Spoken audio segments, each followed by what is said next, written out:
परमात्मा ने दी हुई ये मानव जीवन रूपी मूल्यवान भेंट को अनावृत करने का,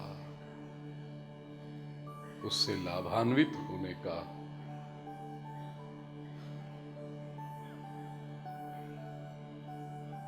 दिव्य शास्त्र है भगवत गीता।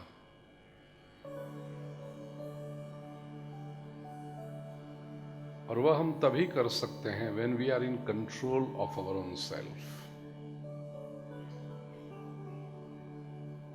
यदि हम दूसरे के कंट्रोल में हों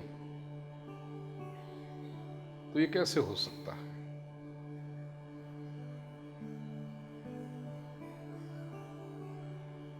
मालिक ही अपनी वस्तु का उपयोग कर सकता है, उसका आनंद ले सकता है। गुलाम कभी वस्तु का न उपयोग कर सकता है न आनंद ले सकता है। यदि आप अपने जीवन के स्वामी होंगे, ईश होंगे, तो ही यह संभव है। तो हम अपने स्वामी कैसे बने? अपने जीवन का control, how can we be in the driver seat of our life? हमारा तो ऐसा है कि ड्राइवर सीट में कोई और बैठा हो ऐसा नहीं, न जाने किस जुलूस में जा रहे हैं।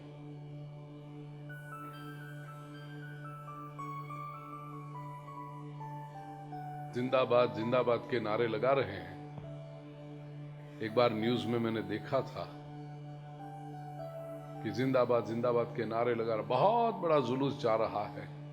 और वो पत्रकार ने जुलूस में जाते हुए किसी व्यक्ति के सामने माइक धर के पूछा कि तुम्हें पता है तुम किस जुलूस में जा रहे हो? उसने कहा नहीं पता।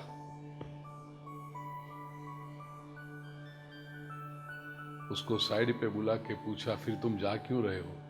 कहते हमारे गांव में कोई ठेकेदार आया था, उसने कहा था सुबह से शाम तक हम जहां ले जाए जिंदाबाद जिंदाबाद बोलते जाना, शाम होगी 50 रुपए दे देंगे।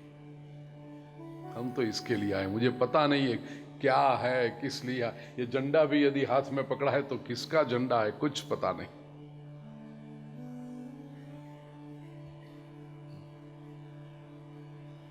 गिरीश भाई आपने तो पता होगा ऐसे जुलूस।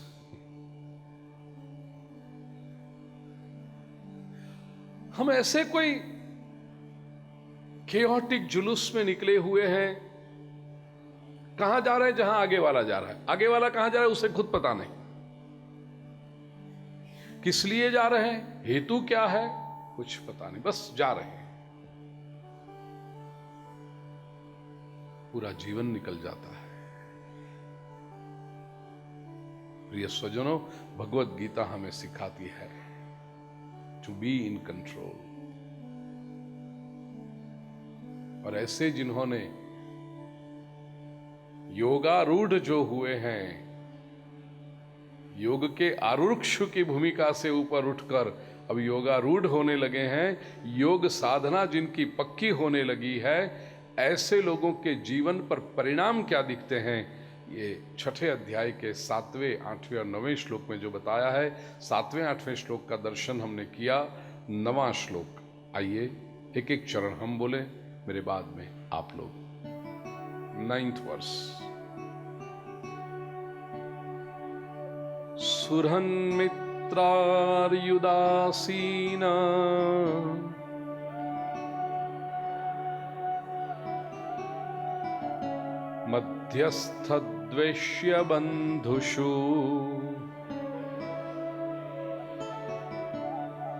साधुष्वपि च पापेषु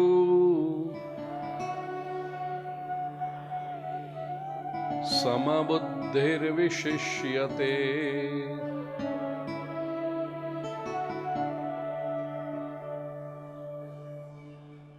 भगवान श्री कृष्ण कहते हैं, बार बार प्रभु ने, देखिए भगवत गीता में समबुद्धि के ऊपर बहुत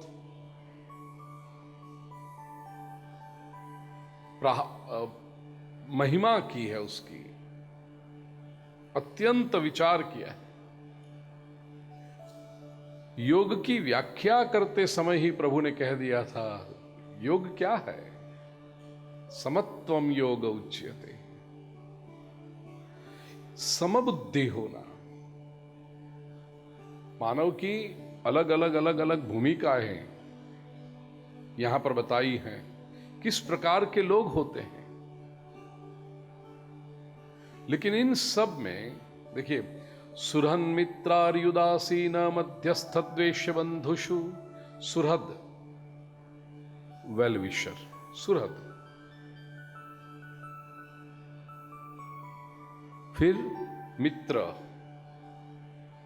उसके बाद अरी, अरी का अर्थ है शत्रु। उदासीन, तटस्थ। उदासीन शब्द का व्याकरण सम्मत अर्थ तो होगा उत आसीन, ऊपर बैठा हुआ। मध्यस्थ, मध्य में बैठा हुआ, अर्थात जो दोनों पक्ष का भला चाहता है। शत्रु वो है जो हमारा बुरा चाहता है, मित्र वो है जो हमारा भला चाहता है, मध्यस्थ वो है वो दोनों का भला चाहता है। द्वेष्य, द्वेष करने योग्य। और बंधुषु, बंधु, स्वजन। साधुष्वपि च पापेषु, साधु में भी और पापी में भी। समबुद्धि विशिष्यते, समबुद्धि जो है उसकी महत्ता है। समबुद्धि वाला, इन सभी में समबुद्धि रखने वाला मनुष्य श्रेष्ठ है, विशिष्ट। योगारूढ़ जब व्यक्ति होता है तब उसका ऐसा वर्तन हो जाता है।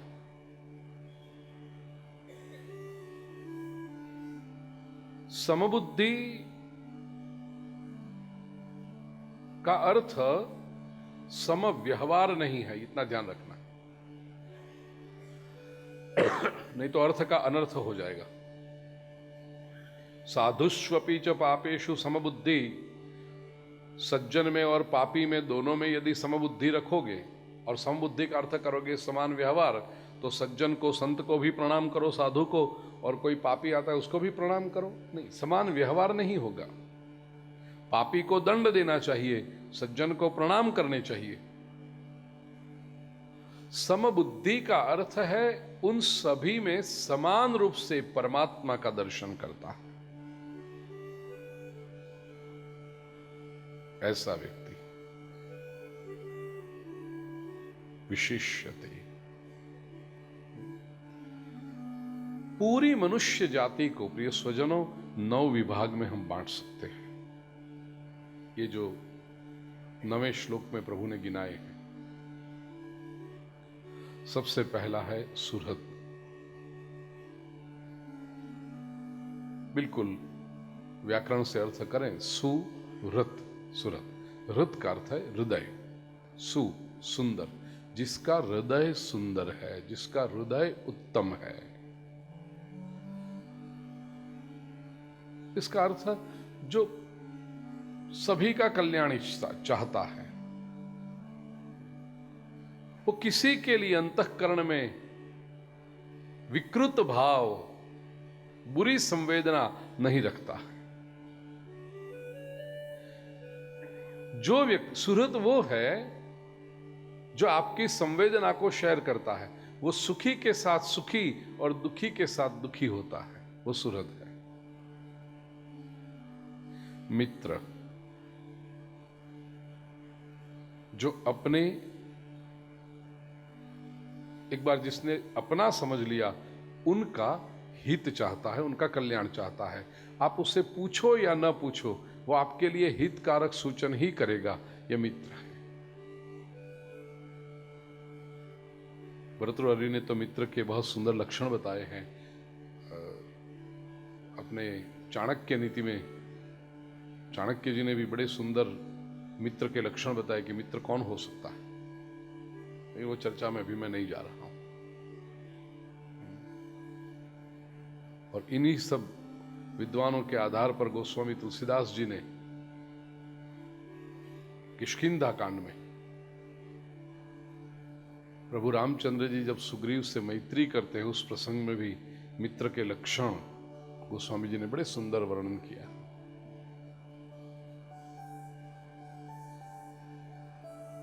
जो मित्र के दुख में दुखी न हो वो मित्र कहलाने योग्य नहीं।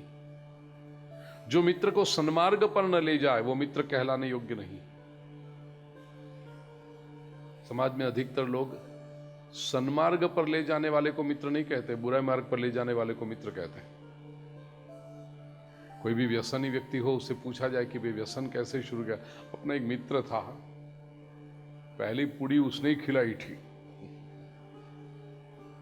वो मित्र नहीं, वो दुश्मन है। तुम्हारा जीवन खराब कर दिया उसने, तो उसे मित्र नहीं कहते। मित्र तो वो है जहां पर आप कोई भूल कर रहे हो तो वहां रोक कर आपको सन्मार्ग पर ले जाए।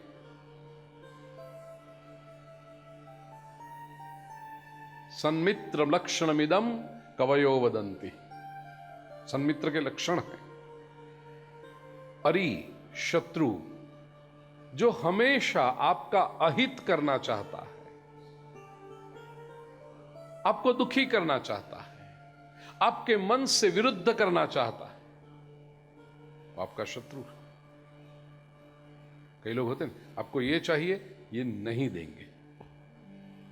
आपको वो न देकर उससे कोई लाभ नहीं है, लेकिन आपको नुकसान है, आप दुखी हो रहे हैं, बस उसी में उसको आनंद है। शत्रु है। उदासीन,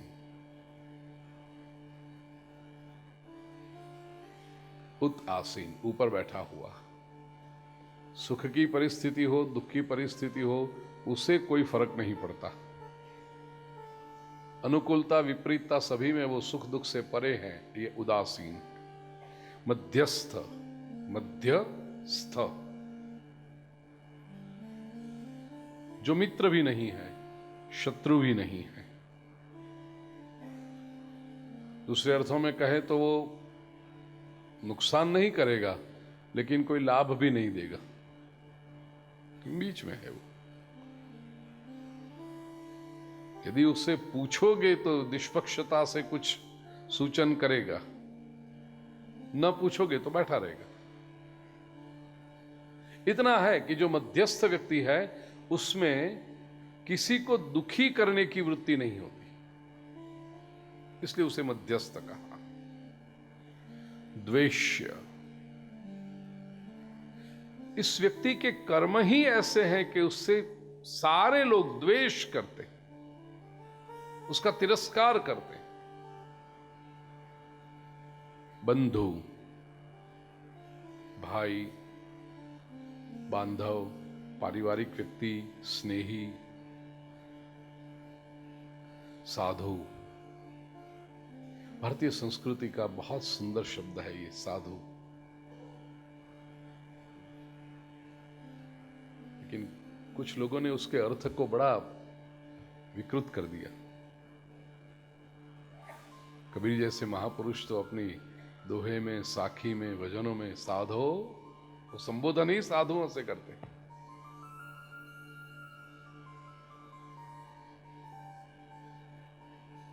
संस्कृत व्याकरण के अनुसार साधु शब्द का अर्थ होता है साध्नोति परकार्याणि इति साधु। स्वयं के ऊपर कष्ट आए फिर भी सामने वाले व्यक्ति का कार्य करने में जिसको अभिरुचि हो उसे कहते हैं साधु। स्वयं कष्ट सहन करेगा लेकिन दूसरे व्यक्ति का भला होना चाहिए। साध्नोति परकार्याणि इति साधु। साधु शब्द का एक दूसरा अर्थ है सरल। साधु शब्द का तीसरा अर्थ है सुंदर।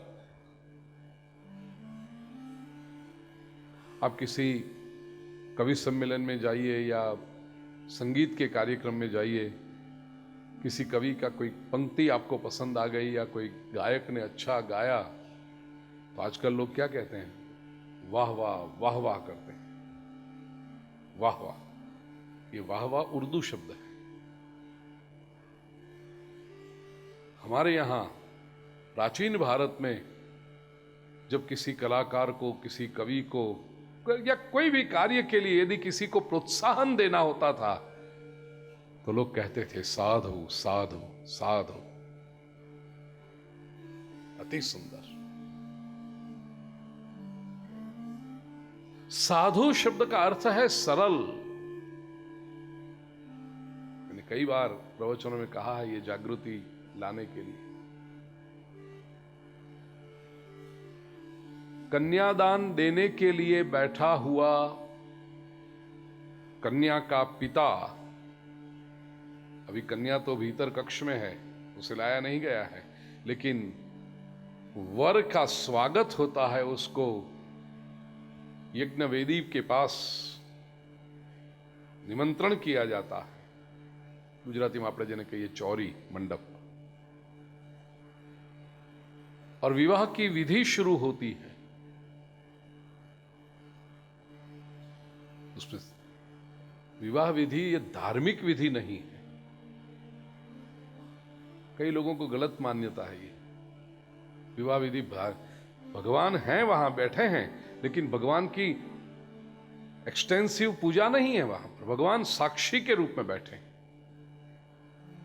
प्रभु का आवाहन है।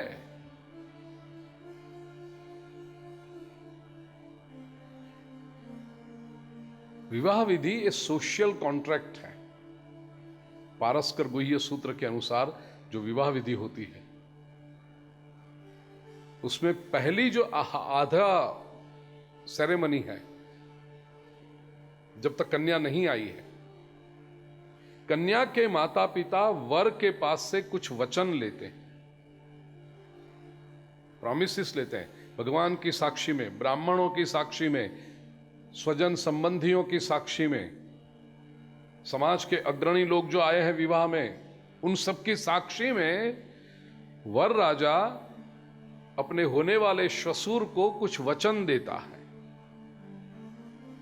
और कन्या के पिता को यह संतोष हो जाए कि हाँ, मुझे जो प्रॉमिसेस चाहिए थे, वचन चाहिए थे, वो सब मिले, तब वो सूचन करता है कि अब कन्या को लाओ।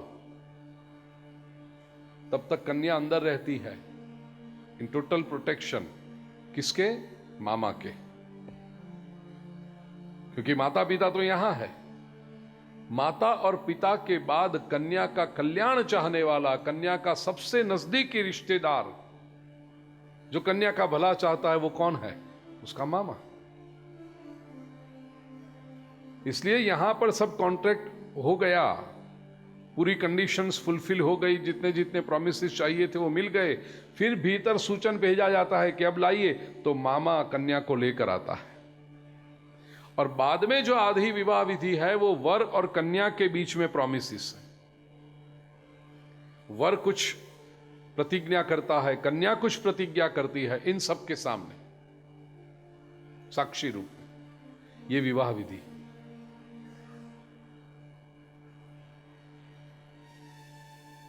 बारात का स्वागत किया जाता है और वर राजा जैसे ही मंडप में आकर बैठता है, बैठा भी नहीं है, सॉरी, अभी तो खड़ा है वो, और सबसे पहला वचन कन्या का पिता अपने होने वाले जमाई के पास से जो मांगता है, वो कहता है, त्वम साधु भव अहम त्वाम अर्चयामि। तुम साधु बनो, मैं तुम्हारा पूजन करूंगा, मैं तुम्हारा स्वागत करूंगा। अब साधु शब्द का जो अर्थ हमने समझ रखा है, बावो, गेरुआ कपड़ा पहना हुआ, दाढ़ी मुछ जटा बढ़ा दी है जिसने, संसार से भागा। अरे ये व्यक्ति अपनी पुत्री का कन्यादान करने बैठा है और अपने जमाई से ये कहेगा तू बावो बन? नहीं, तुम साधु भव, तुम सरल बनना, तो मैं तुम्हारा स्वागत करता हूं। पूरी दुनिया के सामने तुम उल्टे सुलटे जो भी रहोगे तो तुम्हारा काम है, मैं देखना नहीं चाहता, लेकिन मेरी पुत्री के सामने तो तुम सरल बनकर व्यवहार करना, तुम साधु भव। और वर राजा ये पहला वचन देता है, अहम साधु भवामी त्वम माम अर्चय, मैं साधु बनूंगा, आप मेरा स्वागत करें। ये वचन जब देता है तब कन्या का पिता वर का स्वागत करते उसे बैठने को आसन देता है।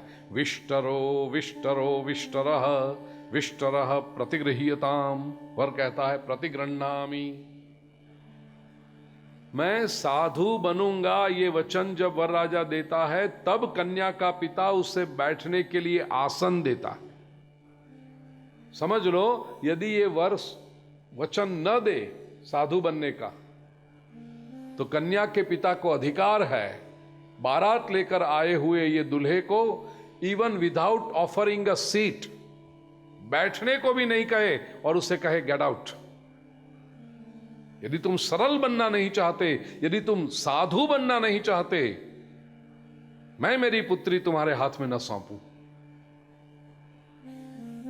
साधु शब्द का ये अर्थ है। साधु का अर्थ सुंदर, साधु का अर्थ सरल, साधु का अर्थ सम्मान के योग्य,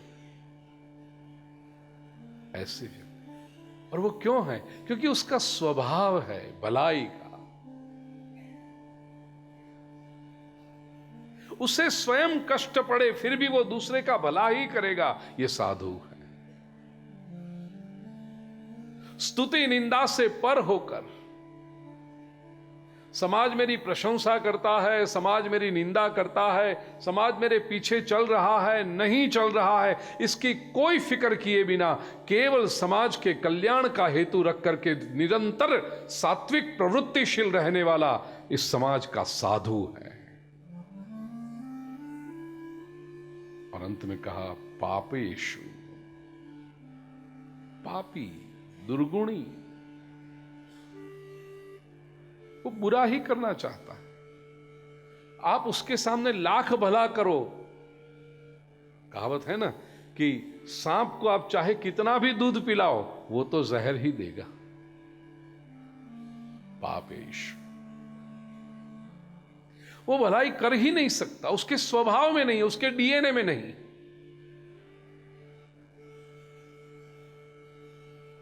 उसकी 71 पीढ़ी में किसी ने भलाई नहीं की।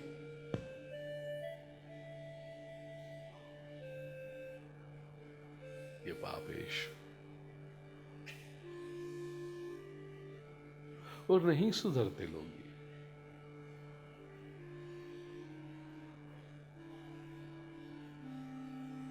दुम होती है ना वो श्वान की पूंछ, पापी ऐसे ही होता है। या कोयला, उसको आप चाहे कितना भी अच्छे से अच्छे मूल्यवान साबुन से घिस घिस घिस के धो, कोयला कभी उजला होता है? उसका स्वभाव। श्वान की दुम है। एक व्यक्ति शुद्ध चांदी की पाइप लेकर अपने आंगन में बैठा और उस पाइप में वो पूंछ डालने का प्रयास कर रहा था। पौने घंटे तक वो प्रयास करता रहा। पास में से कोई समझदार व्यक्ति निकला, उसने कहा क्यों व्यर्थ मेहनत कर रहे हो, ये कुत्ते की पूंछ है, सीधी नहीं होगी। इस व्यक्ति ने कहा मैं तो पाइप टेढ़ा करना चाहता हूं। ये तो मुझे पता है।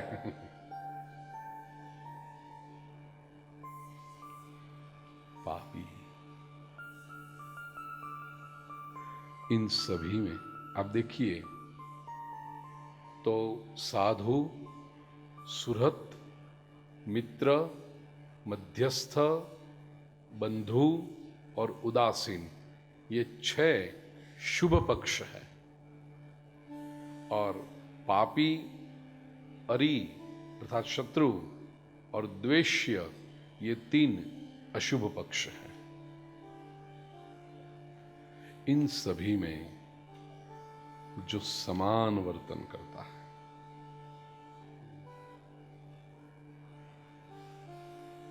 क्यों?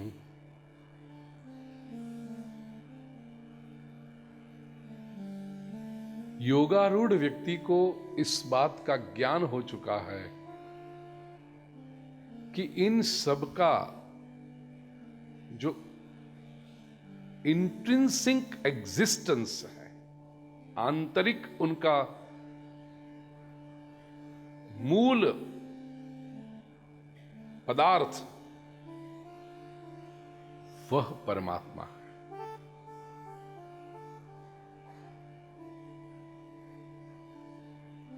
नरसिंह महतो, घाट घड़िया पछी नाम रूप झूझवा, अंते तो हेमनु हेम होय।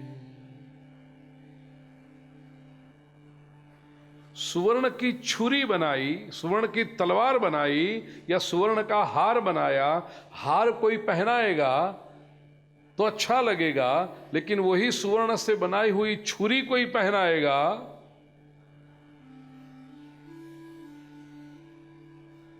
आकार बदल गया इसलिए उसका स्वभाव बदल गया, स्वभाव बदल गया इसलिए उसका कर्म और परिणाम बदल गया, लेकिन सुवर्णत्व तो वही है।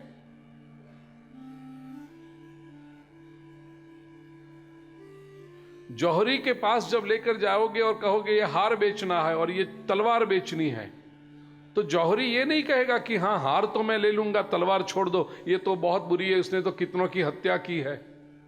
जौहरी कहता है ये मैं नहीं देखता, मैं तो खरीद रहा हूं सोना। ये हार ने कितनों का सम्मान किया है, कितनों की शोभा बढ़ाई है, वो भी मैं नहीं देखता हूं। मैं जो तुम्हें कीमत दूंगा वो तो सोने की कीमत दूंगा, स्वर्ण की। ऐसे योगारूढ़ व्यक्ति पूरे संसार में जो दृष्टि करता है, समबुद्धि,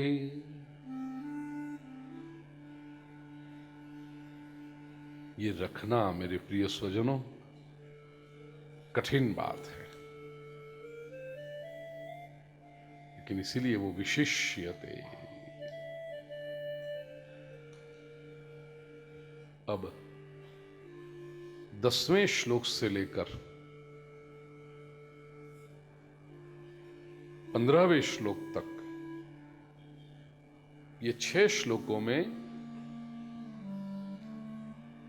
योगाभ्यास की तैयारी कैसे करनी है यह समझाया है। योगी बनना अच्छी बात है, अपने मन पर, बुद्धि पर अंकुश आ सकता है। कैसे बने? दूसरे अर्थों में कहूं तो ध्यान कैसे करें, ये प्रभु समझा रहे हैं। मेडिटेशन, चित्त को एकाग्र कैसे करें।